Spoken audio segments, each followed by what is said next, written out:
We made it to level 6, Refine, of the Muscle Building Roadmap, brought to you by SweatSphere Fitness.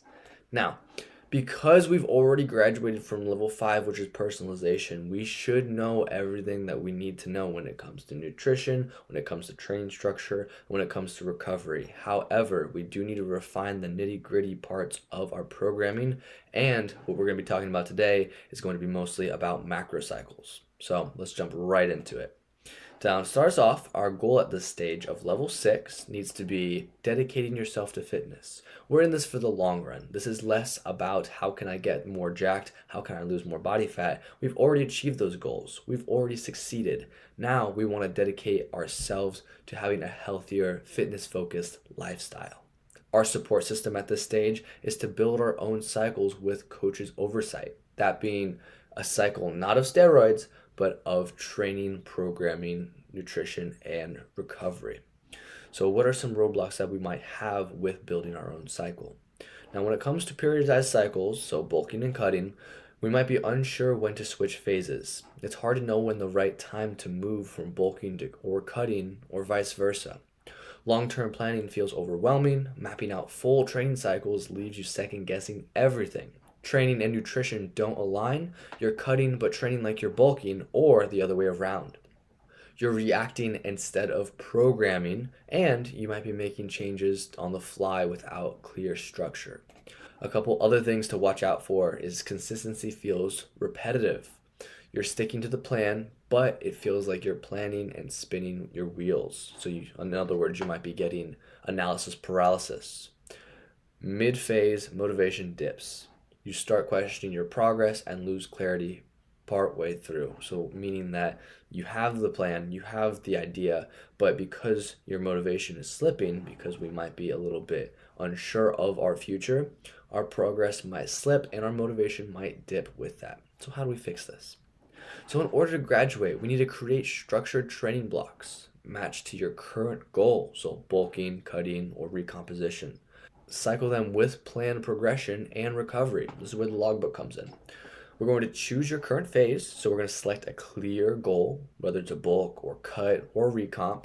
Your training and nutrition should match. So when it comes to doing something like a bulk, we want to make sure that we calculate our maintenance and then go in a surplus of 300 to 500 calories above maintenance. If we're trying to cut, it's really simple. You already know that you're going to find maintenance, take 300 calories off that or 500 calories off that based on how steep of a cut you want to take. And then for recomposition, you're probably just going to be eating that maintenance because you want to build more muscle and lose fat at the same time. So we're going to eat at maintenance or slightly below maintenance so we can still build more muscle on while burning that fat off. Really important to know when you're doing one of these phases. We're also going to map a 12 to 16 week cycle, so structured training into focused blocks with built-in deloads to avoid burnout.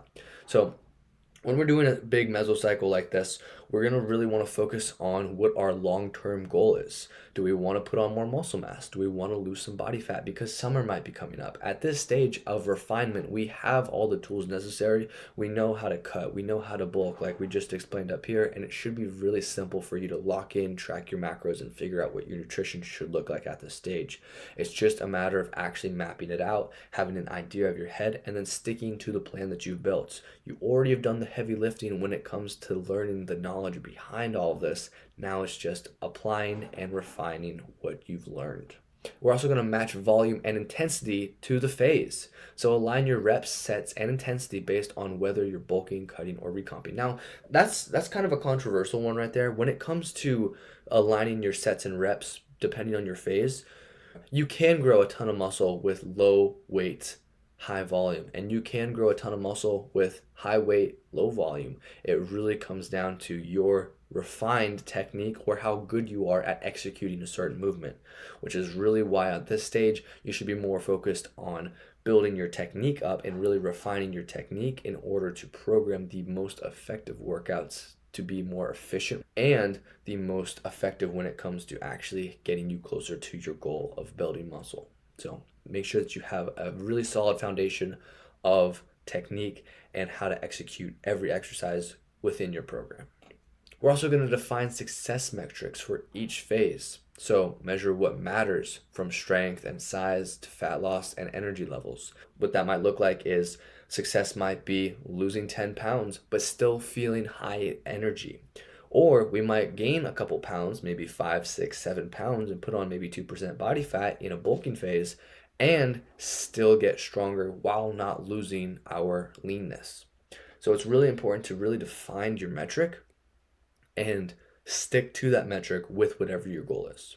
Another thing we're going to do is we're going to stay flexible but not random with our training. So adjust based on recovery, performance, and feedback, not just frustration or impatience. So what we're really saying there is that we want to make sure that you're adapting your workouts lift to lift and you're resting and recovering based off of how intense you're pushed the last set. We know what hard training looks like and we know how to lock in and get those heavy sets done.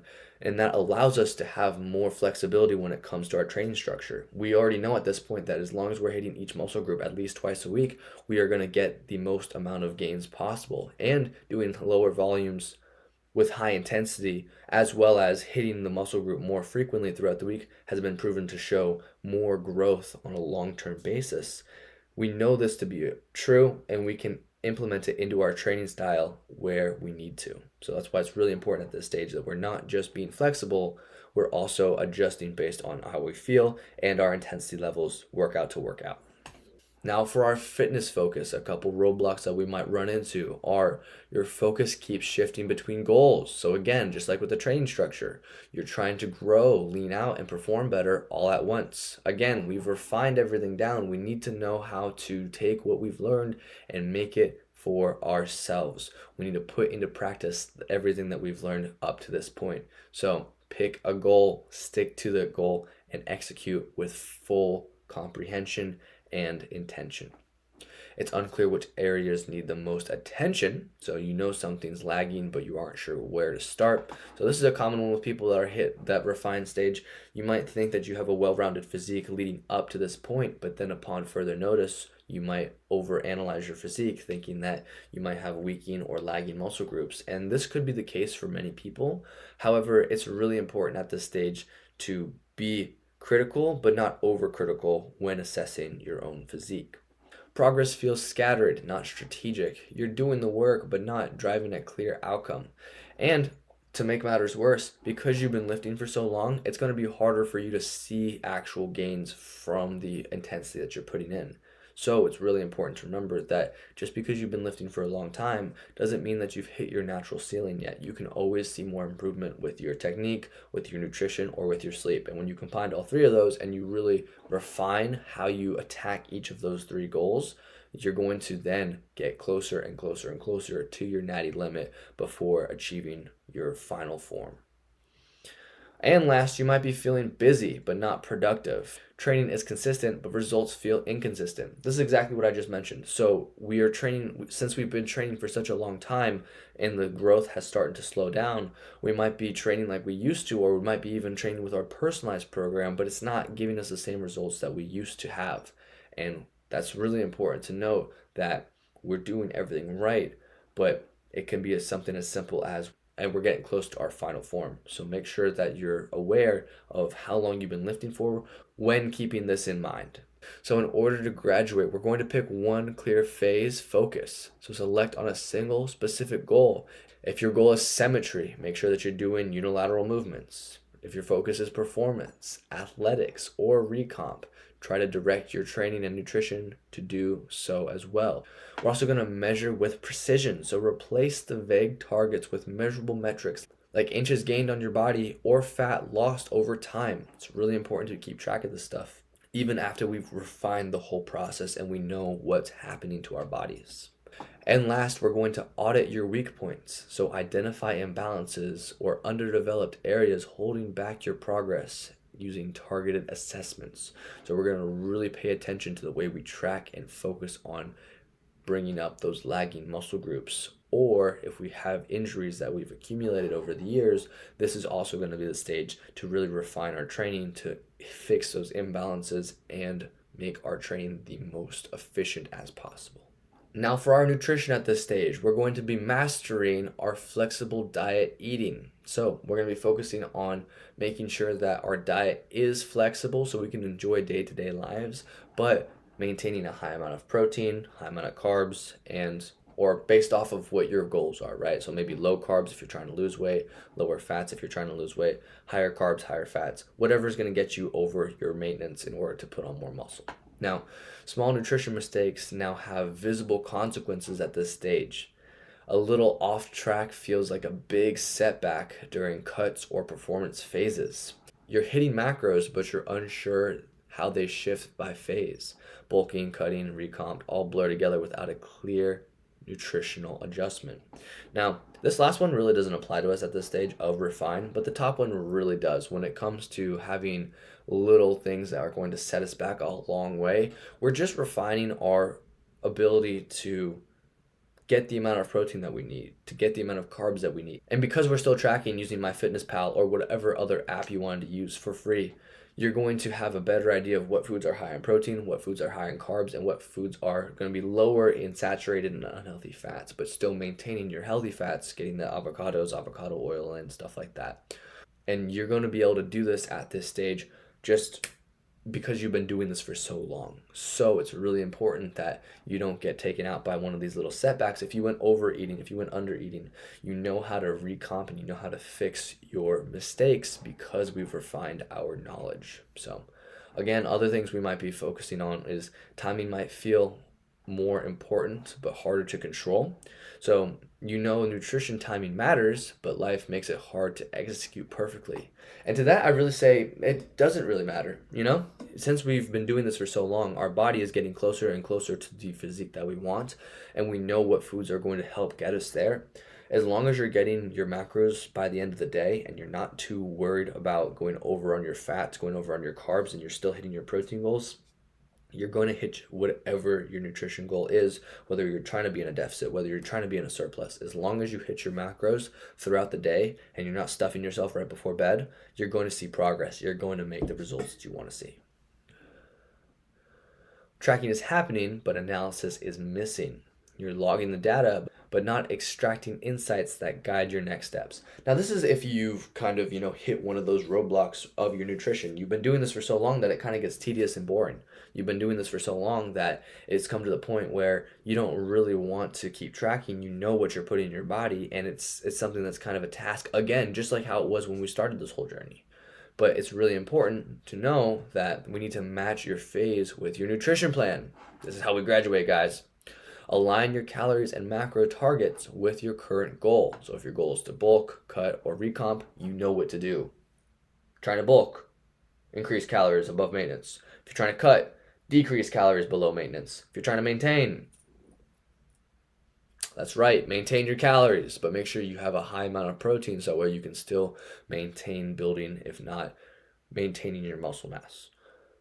Nutrient timing precision, so time carbs and proteins around your workouts to maximize energy, recovery, and muscle retention. Now, it's not as important as just hitting the total macros per day. However, if you really want to refine the detail in your workouts and in your energy levels throughout the day, timing does play a difference in how you feel throughout the day. It doesn't affect your goals long term, but it does affect your in the moment feeling. Because think about it. If you're just finished a really heavy workout, you did an intense workout, and then you don't eat for 3 hours, and then you get your meal that you've been starving for the past 3 hours, it's not like it's going to minimize your goals. It's not going to minimize your gains, right? Just because you missed the anabolic window, which we already know at this point is a myth. But it's really important to get that food in you right after your workout for your mental state, for your ability to recover quicker. So that way you can start the recovery process of getting those proteins, those carbs, and those fats to replenish your glycogen stores and do all that good stuff that goes into the muscle after you're done working out. It's not mandatory, but again, it will help with your recovery when it comes down to the minuscule little details. Micronutrient audit. So track and prioritize key vitamins and minerals to support hormones, recovery, and overall performance. And at this stage, if you need to take some supplements like some fish oil, vitamin D, and whatever else might be lacking from your whole food diet, now would be a good time to take those micronutrient supplements. I recommend a couple in the description below. We also are going to cycle strategically. So use carb cycling or refeed days to enhance fat loss, manage fatigue, and support hormones. Now, carb cycling is something interesting because when it comes down to the consistency of decreasing your carbs to burn fat and then increasing your carbs to replenish your muscle glycogen, in a fat loss kind of the way you're looking at it from like a fat loss perspective, it's really going to be better if you just keep yourself carb depleted for however long you want to take to lose the weight. Now, I'm not saying cut carbs, I'm not saying do keto, but when your body has quick acting energy sources, it's going to be less likely to use your fat stores in your body as first source of energy, because as we know, carbs are going to be your number one quick acting source of energy when doing any kind of physical activity. So that being said, let's make sure that we're lowering our carbs on a cut, but we're not overeating our carbs as well on a refeed day. The reason why we might do a refeed day even on a cut is to enhance our recovery abilities from the amount of training that we've done to build more muscle as we get closer and closer to that deficit. We're going to test and adapt monthly. So we're going to reassess body data and performance every 4 weeks and adjust based on trends, not just feelings. So it's really important that we're tracking at this stage, and we'll talk a little bit more about that in the next one. So we're on nutrition right now, but on the next one of tracking, we'll talk more about tracking, but it's really important to have those metrics set in order to get over the roadblock of kind of fluctuating and being too lenient with your knowledge, because you already know everything at this stage. We're just refining it, basically.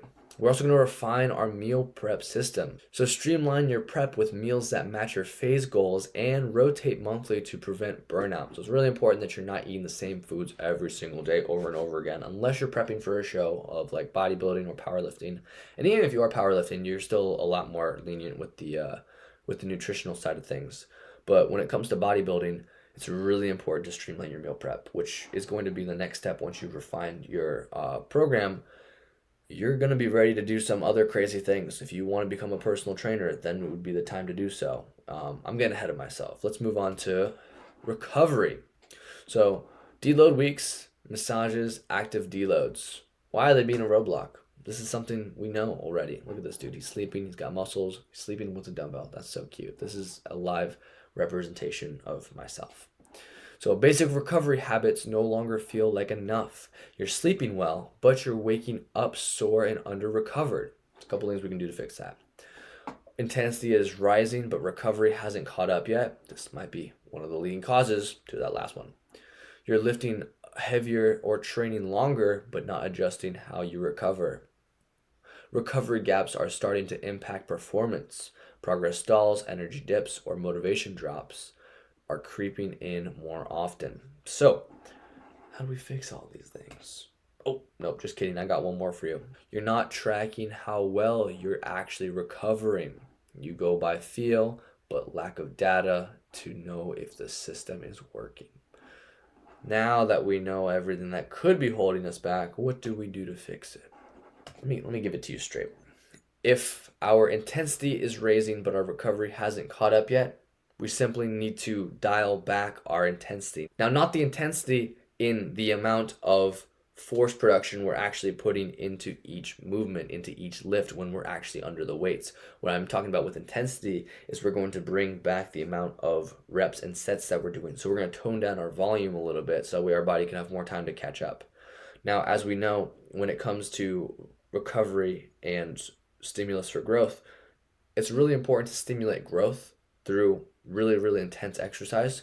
But you'll get to a certain point where if you're training with such high levels of intensity, rep to rep, set to set, you're going to then have to take down a lot of the volume that you're doing, because you're just not going to need that much volume in order to get the same amount of stimulus. And I'd argue that you'd actually get less stimulus out of doing higher volumes with that amount of intensity, because at that point you're breaking down more muscle fibers, which are going to take longer for you to recover from, as opposed to just get the muscle stimulus that you need from the mechanical tension that you're generating doing those movements. And then you're not going to have as much muscle damage to recover from on top of the mechanical tension that you just stimulated. So if you're getting enough mechanical tension and passive tension in order to stimulate growth, you then need to take that and go and rest and recover to grow the new tissue back. If you're just in the gym burning your muscles apart, trying to break down as much muscle fiber as possible, you're doing more harm than good, and you need to reduce the amount of um, volume in your training. So that's how we fix that. Recovery gaps are still starting to impact performance. Again, with the recovery gaps, we need to be prioritizing recovery above all else. And even though we're refining our techniques, when it comes to recovery, we need to be stretching, we need to be foam rolling, we need to be getting that deep tissue massage every month in order to make sure that we're optimizing our, not just our mental health and our feeling, but our physical health and how our body responds to the amount of volume that we're throwing at it in the gym. So this is some pretty advanced next level stuff, but it's to be expected because we're at level 6 of refine. So again, in order to recover, we also need to level up our sleep quality. So improve deep sleep with consistent routines, reduce screen time, and sleep supportive supplements. You can take melatonin and a couple other supplements.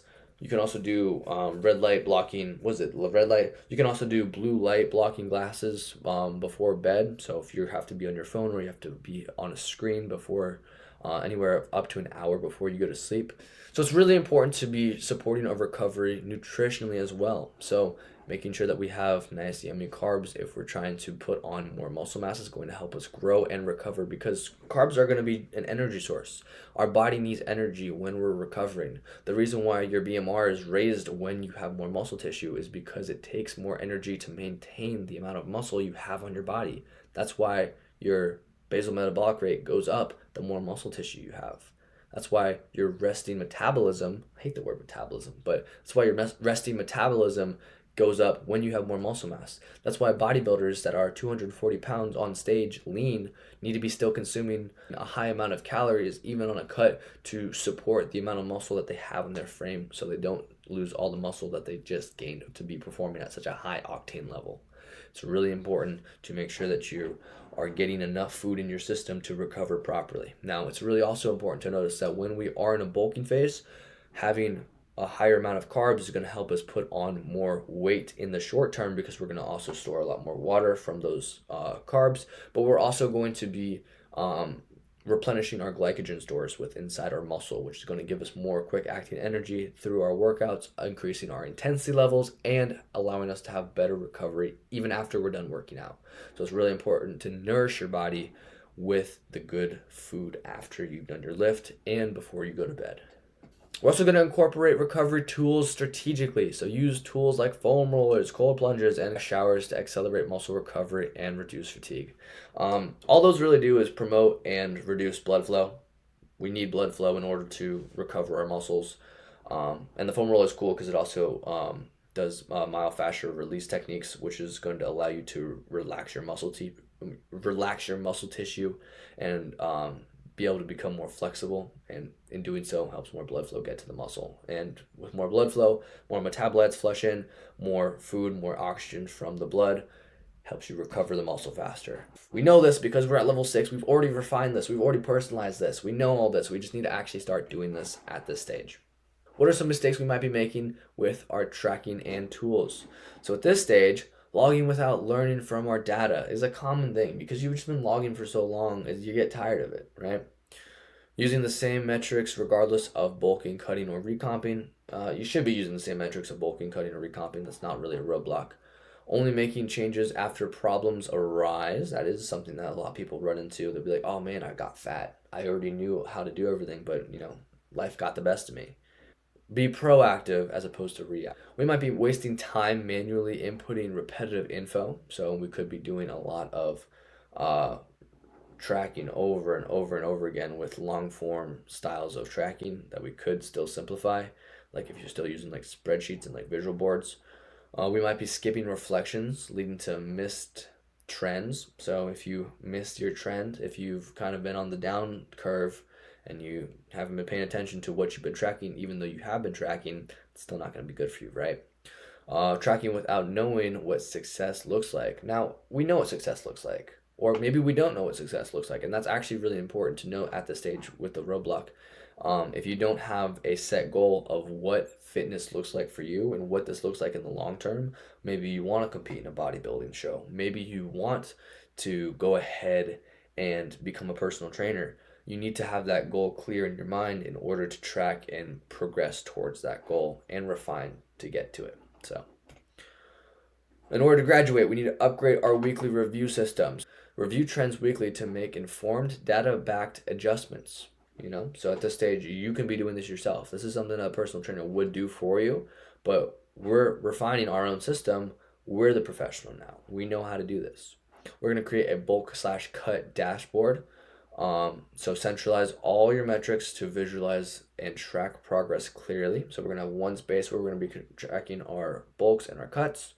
Automate tracking with tools. So sync your apps and your wearables for seamless performance data flow. So if you have a smartwatch, sync it up to your iCloud. If you have a notebook, make sure you put all of your notes into that one notebook so that you can have one centralized area for your tracking. So we're not going between this app and all these other places. Integrate advanced data tracking across training, nutrition, recovery, and physique metrics.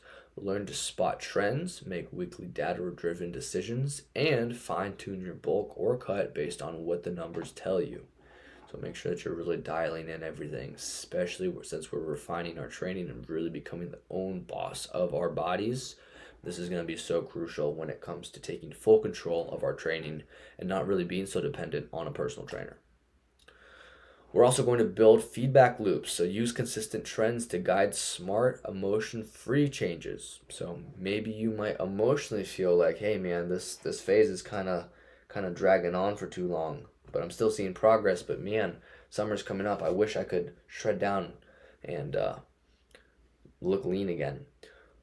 When it comes down to emotion-free changes, if you know that you're on course to be putting on another 10 pounds this bulk and summer's coming up, maybe you miscalculated the timing, instead of shredding down, stay the course. If you're seeing progress in that bulk, if you're putting on a lot of lean tissue, stay the course. Keep building that muscle mass, and then once you have the intended muscle that you try to get, then cut back down so you can then have a better results to show off for whatever your goal was.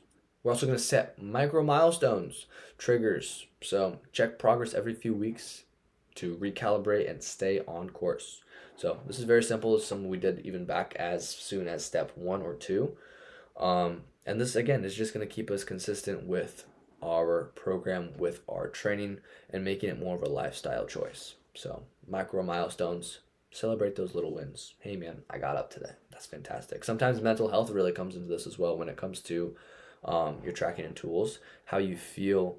I know we kind of talked about the opposite of that with the emotion-free changes, but how you feel about your body, depending on what change, based off of what your phase is, whether you're trying to build muscle or lose fat, is really important. What your emotions and your mental state is, right? Because if it becomes too mentally taxing, but you are seeing progress, maybe you might want to come back and lose a little bit of body fat if it's gained too much for your brain to handle. So keep that in mind when we're trying to get past those roadblocks. And last but not least, let's finish off with some mindset changes. So our roadblocks at this stage of refinement, level 6, we might be feeling pressure to maintain or improve at all times. This is a really big one. When it comes to being in the game for so long, if you've been in the gym and you've been seeing consistent progress, and then you kind of feel like you have to maintain or keep improving even after progress starts to slow down, not because your training has, changed, or your nutrition or your sleep, because you just have been training for so long. Once you've refined everything, it gets to the point where you get close to the natural ceiling of how much muscle you can actually build naturally. And that's just something that you have to overcome mentally and really lock in that, hey, it's okay. I'm doing this for another reason now. It doesn't always have to be just based off of how I look. It can be more off of how I feel. Can I maintain my current body weight? And really focus on the long-term goals as opposed to just be so focused on looking shredded or being jacked. Comparing progress to an ideal or unrealistic standard is also really common, especially at this stage. This is something that a lot of people deal with, and even I deal with, is comparing yourself to other people that are maybe have been lifting longer than you. Maybe they take things that you don't take, talking about enhancements, and feeling bad about yourself because of that. We have to take a deeper look at why we started our fitness journey in the first place and what it really means to be a healthy individual for us. And that's really what it needs to focus on at this stage of refinement. Frustration from small imperfections overshadow big wins. So getting caught up on the micro details of maybe this pec is slightly smaller than this pec, or maybe my right arm is slightly stronger than my left arm. Those little things don't matter in the great scheme of things. And the more we try to refine and micromanage these things, it gets way down in our heads, in our mindset. So it's really important that we fix these by. Let me get to that. Let me get to it. Let me finish reading them first before we get to how we can fix them. You also might have difficulty enjoying how far you've come due to the constant self-critiques, and you might be having anxiety over slipping backwards or losing momentum. Now, how do we fix this? We're going to shift from comparison to collaboration. Stop measuring your progress against others with different genetics, timelines, or goals. Focus on your own data, biofeedback, and personal milestone. We're also going to balance our obsession with objectivity. So staying committed to tracking and improving, but don't let every fluctuation or setback affect your confidence. Treat data as useful feedback, not personal judgment. We're doing this for the main reason of trying to be healthy. We want to live longer. We want to look better. We want to have more confidence. Micromanaging all the details, going into such criticism on your physique because you've been lifting for so long, trying to refine every single detail is not going to get you to where you want to be. You can still constantly want to do better. You can still constantly push yourself, and you can use those little micro details to focus on things to get better at. But what it really comes down to is how much it affects your mentality. If you have a negative mentality coming into this, you're going to want to stop and you're going to want to give up. So make sure at this point we're not obsessing, we're being healthy with our mindset, and we're understanding that these things are normal and that we can still fix them just like everything else we fix. We already lost a bunch of weight, we already gained a bunch of muscle, we already know how to do everything when it comes to shape shifting our bodies. It just takes more patience and it just takes more time to really refine and become our ultimate selves. But our ultimate selves really doesn't start with how we look. It starts with how we feel mentally and physically. So it's really important to stay committed to not just the mindset, but also to not be so judgmental with your body. We're also going to accept plateaus as a skill test. Plateaus are not a sign of failure. They're checkpoints that challenge your abilities to adapt and refine your strategy to push forward smarter. Again, going into more detail, if you're someone that has hit a plateau after 6 years of lifting, well, guess what? You've been lifting for 6 years. You've probably if you've been training consistently for that amount of time, you still have more gains to make for most people. However, hitting a plateau just means that your life might have done something to get in the way of your consistent progress, and you can really take that as a sign to dial it back in and keep making that progress back. Redefine progress beyond the mirror. Progress isn't just visual. Look at how you're lifting, recovering, thinking, and feeling. These are just as important as your physique. We already talked about the mentality on the other page. Build the inner athlete. Adopt a pro mindset. Dialed in, patient, and focused. Professionals adjust when needed. They don't spiral or second guess every move. And that's a real one, right? So I know it's kind of got a cheesy title there, but when it comes to if you want to do this professionally, if you want to be a personal trainer, if you want to help other people with their progress, with their goals, you really need to have that dialed in and patience in order to do so. It's going to take time. It's going to take process. And if you're going into the coaching side of things, so if you understand that you like training with other people and you want to train other people because you've learned so much up to this point, having patience is going to be crucial in understanding how to get that information across and help those people that you want to help is also going to be crucial when it comes to not only refining your skill set, but then also refining your connections with other people. So that's something to take note to as well when coming to adopting a pro mindset. So for the bottom line, small details, big returns. You're polishing the edges, fine-tuning performance, identifying weak points, and mastering recovery and mindset. You're chasing precision, efficiency, and long-term sustainability. This is where good turns into elite.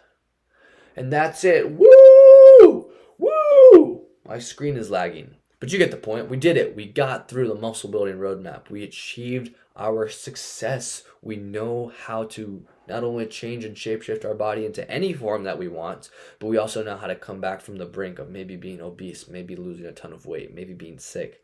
We know the ins and outs of our body. We've improvised with it. We've identified our issues. We've committed to changing. We've structured our program. We went through and optimized our program. We personalized our program, and we just finished refining it. Now it's time to take the next step, which is to then go on and teach what you've learned and help more people, just like I'm trying to help you guys, and take the cycle full circle and become a personal trainer. Or if you want to compete at competitions, this is also the time to do so as well. You could have done competitions at any of these other stages too, but it's, going to be a lot harder. But we've really refined our program. We've really refined the process it takes in order to change our lifestyles and to change our habits. And we've done it, So I want you to walk away from this feeling happy, feeling accomplished. And also share your transformations. Put some comments down. If you made it this far in the video, then go ahead and let me know how you refined your personal training for success. All right, I'll see you guys in the next video after the muscle building roadmap, because there's tons of other videos in more detail on how to, improvise, identify, how to get through all these stages. This was kind of like a brief overview for each main thing you need to focus on, but we're going to go into the ins and outs of fitness so we can learn how to do everything we need to do. All right, that's it for me. Have a good night, guys.